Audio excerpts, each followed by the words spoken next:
vous êtes tous en rapport avec les plans. Tout le monde. Parce que la pensée n'émane pas de l'ego. Donc, l'âme, c'est de la mémoire, donc du contrôle. Et l'esprit, c'est de l'information, mais aussi de la manipulation. Pourquoi? Parce que l'individu n'est pas créatif. Donc, tout ça est de l'expérimental, si on peut dire, au sens de créer de l'expérience pour faire vibrer l'individu malgré lui. Il est à la remorque des événements. S'il était créatif, les événements seraient à la remorque de l'individu qui serait au volant de son expérience. L'ego se situe entre la mémoire et l'information et il devient un terrain de contrôle et de manipulation. Pourquoi? Parce que l'ego se désinforme lui-même, parce qu'il est contrôlé et conditionné pour ça. L'âme, c'est de la programmation et l'esprit devient du conditionnement parce que l'ego, qui n'est pas créatif, se trouve à la jonction entre ces deux terrains-là et il tombe, il devient à la remorque des événements et ça, c'est nécessaire. Pourquoi? Parce que la vibration au niveau là, de l'expérimental doit commencer par ça. Ça commence par de la souffrance émotive, c'est-à-dire liée à l'âme. Ensuite, ces forces-là, si vous voulez, se psychologisent. Là, il va y avoir de la souffrance psychologique liée à de la souffrance émotive. Et ensuite, une fois que la conscience intègre ces choses-là, il va y avoir de la souffrance vibratoire, c'est-à-dire qu'il n'y aurait pas d'évolution sans ce genre de violence-là, c'est-à-dire que l'ego expérimental reçoit des coups de bâton dans les reins parce que sinon, il dort. Et vous êtes toujours là, toujours en lien avec les plans parce que la pensée vient d'ailleurs. Donc, vous êtes tous des voyants. Vous avez tous des facultés qui sont endormies parce que la conscience n'a pas encore intégré certaines choses et il doit y avoir une gestion à partir des plans. Mais quand même. Donc, nous sommes rattachés à du mémoriel au niveau de l'âme, c'est-à-dire, si vous voulez, de la programmation animique, de la régence animique. Et ça, c'est une porte à du parasitage parce que les plans sont habités. Les plans sont habités, donc il y a du parasitage. Et si vous regardez là, les séminaires, ce qu'ils étaient au début, ce qui était dit aux séminaristes, même, je n'ai pas besoin qu'on me le raconte, je le sais.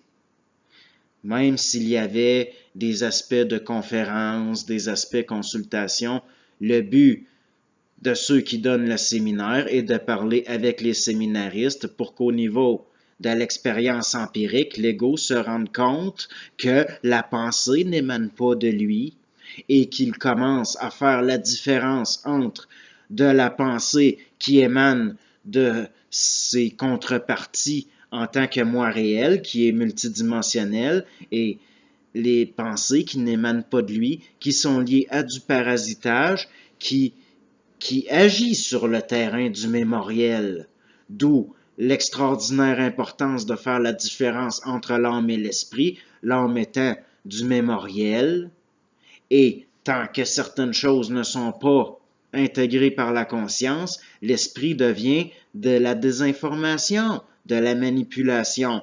Et ça, c'est un contexte qui est là pour forcer l'ego à créer son propre espace et prendre le volant de son expérience, c'est-à-dire devenir créatif.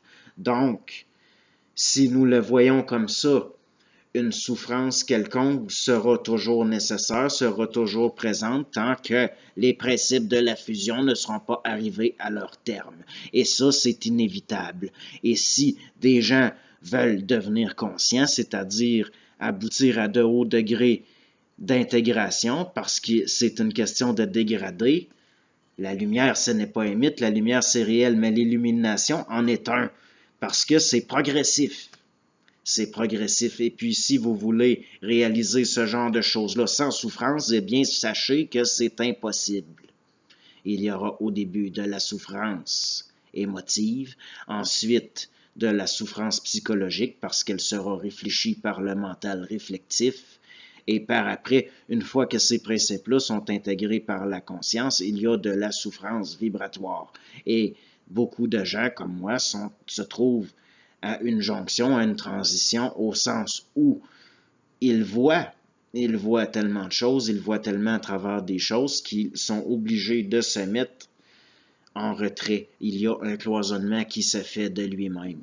Il y a un cloisonnement qui se fait de lui-même parce que, au niveau de la souffrance vibratoire, ça devient très puissant et vous finissez que vous n'êtes plus intéressé par rien parce que l'expérimental devient un empêchement, devient un cloisonnement. Vous le voyez trop et pour ne pas être à la remorque de l'expérimental, à un moment donné, vous perdez toute curiosité, vous perdez tout intérêt, vous ne vous questionnez plus, vous êtes à gérer tellement de réponses, il y a tellement de réponses à gérer que ça devient là un travail là, à plein temps et c'est pourtant ce qui vient par après devrait être un mouvement qui va de lui-même.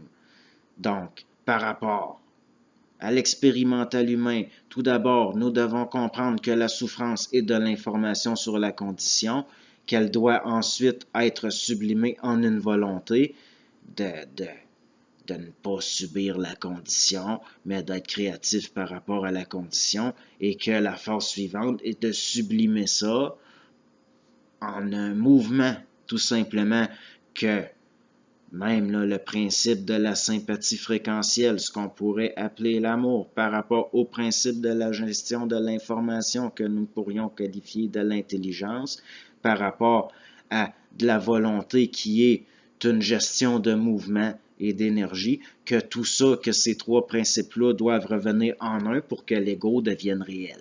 Et ça, c'est extrêmement dur. C'est extrêmement dur. Et lorsque l'ego recouvre la mémoire du fait qu'il provient du plan mental, il finit par ressembler aux intelligences du plan mental, une certaine dureté, une certaine froideur.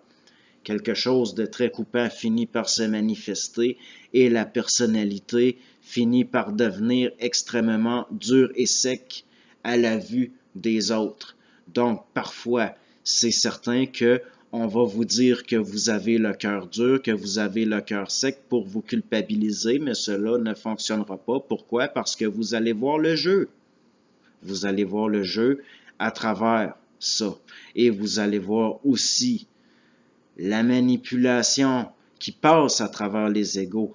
Les autres égos, à travers eux, finissent par se manifester des forces de contrôle et de manipulation, des forces de gestion de l'évolution humaine, parce que la vie est un rapport de force et intégrer ces lois déclenche certains mouvements, déclenche certaines choses.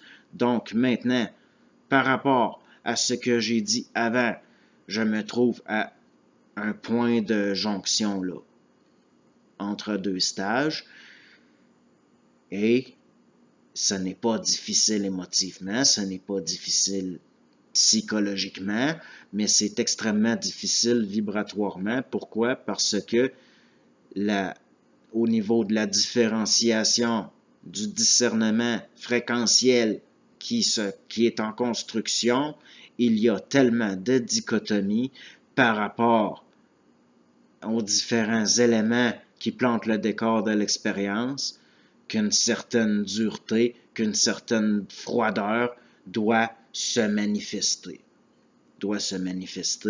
Et tout ça est d'une logique parfaite.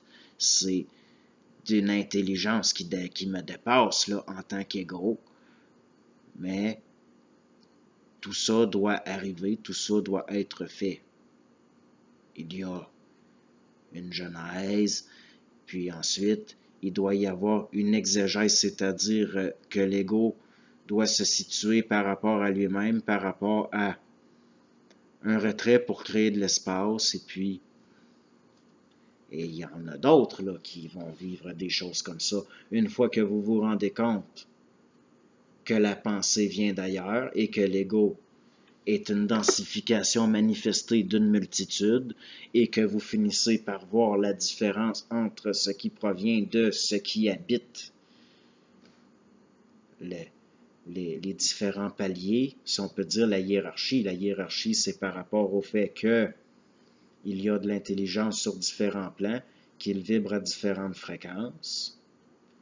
Et bien, une fois que vous entrez là-dedans, qu'il y a un discernement par rapport à ça, c'est certain qu'il va se manifester quelque chose là, de très fort par rapport à un rapport de force avec ce qui ne vient pas de vous, c'est-à-dire ce qui ne vient pas de vos contreparties sur les plans, mais d'êtres qui habitent ces plans-là et qui sont jusqu'à un certain point, qui ont une vie propre, mais se servent de la mémoire pour comme palier de parasitage. Et c'est là qu'il doit y avoir une opposition au sens d'un rapport de force. Parce que la seule autorité réelle, c'est la montée en fréquence. Une fois que vous assimilez de la fréquence, qu'il y a une intégration et que vous vibrez beaucoup plus fort, il va y avoir une dépollution. Une dépollution parce que le mémoriel en tant que palier de parasitage est lié à de la subjectivité qui est en rapport entre le rapport subtil entre le conditionnement et la programmation. Et ça, c'est de la gestion, du contrôle et de la désinformation. Pourquoi? Parce que ce que l'ego ne peut assumer est assumé par de l'intelligence. Mais de l'intelligence quand même, mais il faut prendre le volant. À un moment donné, il faut prendre le volant. Et puis les forces animiques sont réacheminées vers l'ego. L'expérimental change. Être à la remorque de l'expérimental devient impossible. Ce n'est plus une question de volonté, c'est une question d'un mouvement qui va de lui-même et il n'y a pas de choix. Il n'y a pas de choix là-dedans, ni même de décision, parce que ça vient à réfléchir le processus. Et là, j'en suis à un point où ça devient impossible. Donc, là, j'en dis beaucoup, là, en peu de temps, mais ça reste une récapitulation de ce qui a été dit avant. Je veux que vous sachiez que peu importe les expériences que vous vivez, peut-être que vous êtes dans un état de santé précaire, peut-être que votre subjectivité expérimentale vous a conduit à faire des actes répréhensibles, que vous êtes en maison de transition. Ça va à l'infini, là, les possibilités. Par rapport aux gens qui m'écoutent, je veux que vous sachiez que vous avez mon appui. Vous avez mon appui au sens que ce que je fais là, je le fais non seulement pour me situer dans ma propre conscience par rapport à mon expérience, mais aussi au niveau d'un échange parce que c'est impossible seul. Comme je l'ai parlé auparavant. Et puis même si en ce moment je peux avoir l'air dur ou en colère, ce n'est pas le cas, c'est simplement que je me trouve dans un état où la fréquence devient plus forte et que aussi je me modère moins qu'avant à ce niveau-là parce que plus ça va, si je ne m'identifie pas à mes propres pensées, imaginez à quel point je ne m'identifie pas à des pensées qui ne sont pas les miennes. Donc, j'ai moins d'appréhension par rapport au jugement ou aux catégorisations qu'il pourrait y avoir à l'extérieur par rapport à une perception qui n'est pas la mienne. Ce qui fait que je suis peut-être un peu moins restreint dans ma parole. Mais tout ça sont des processus que je voyais poindre, ce sont des choses que je voyais poindre, et là, il y a une entrée dans un palier différent d'expérience, ou plutôt de perception, de me situer par rapport à l'expérimental, et la parole change un peu, et tout ça est d'une parfaite logique. C'est parfaitement régulé et c'est très bien ainsi. Je dois aussi voir à mes affaires et puis parce que c'est une question d'ordonner, pas au sens de donner des ordres et de croire à la subjectivité que nous sommes en contrôle de notre expérience, mais au sens d'ordonner, au sens de mettre de l'ordre et d'être juste au niveau de l'administration de l'énergie que nous mettons dans ce mouvement-là de mettre de l'ordre, pas être juste au sens d'une justice envers soi-même, mais au sens d'une justesse, d'une manifestation intelligente, créative. Mais même là, une fois que l'ego se rend compte qu'il est la pointe de l'iceberg du processus, que l'ego est multiple, au sens où il a des contreparties qui vibrent à différentes fréquences et que ces contreparties-là se rapprochent les unes des autres de plus en plus, il doit y avoir aussi ce genre de choses-là qui viennent, qui sont là. Donc, je vais encore m'accorder un peu de temps, prendre une certaine pause. J'ai fait beaucoup de vidéos. Je m'accorde des pauses là, qui sont pas très longues là, entre les phases où j'en produis beaucoup. Puis, mais habituellement, là, je m'accorde une pause de au moins une semaine ou deux. Le temps là, de me resituer dans mon expérience et aussi d'accorder plus de temps à certains échanges qui sont en dehors de la chaîne par rapport à des gens qui vivent des processus semblables ou qui ont besoin d'une aide là, et que c'est louable pour eux de le demander, pas au sens où il est possible d'aider quelqu'un, mais au sens où un ego peut se situer par procuration à travers une autre conscience. Et ça, c'est quand même important et c'est donnant-donnant, c'est toujours payant pour tout le monde. Et il n'y a pas de notion là, d'ordre pécuniaire par rapport à ça. Cela n'a rien à voir, ce n'est qu'une question de fréquentiel. Et aussi d'un travail qui n'est pas reconnu et qui ne doit pas l'être. Le contexte, là, le demande. Et puis, plus il y aura des individus forts, ça correspond au fait que certaines forces sont de plus en plus fortes. Et vous le verrez dans l'actualité se manifester. Vous n'avez qu'à voir l'augmentation des attaques à l'acide, l'augmentation de certains phénomènes au niveau de la politique internationale, et tout ça est d'une parfaite logique et nous avons été prévenus. Mais une fois que l'on sait, c'est beaucoup plus facile.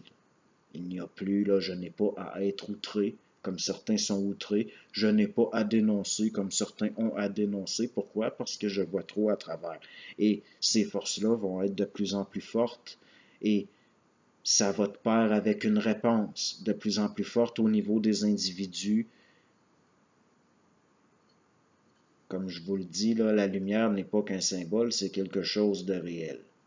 Et comme la vie est un rapport de force, par rapport au plantage de décor, c'est normal qu'il y ait certaines choses qui vont se manifester et ce qui vient sera très dur, comme je le dis depuis que j'ai commencé les vidéos. Ce qui vient sera très dur et si vous pensez que ce qui se passe en ce moment est grave, vous verrez que mais quand même, si je prends une pause de 2 semaines, il ne se passera pas rien, grand-chose en 2 semaines quand même. C'est pas si... Je ne suis pas quelqu'un de pessimiste, ni de positif, cela n'a rien à voir. C'est une question de réalisme.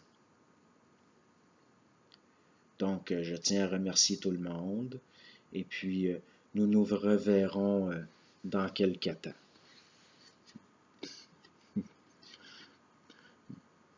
Bonne journée.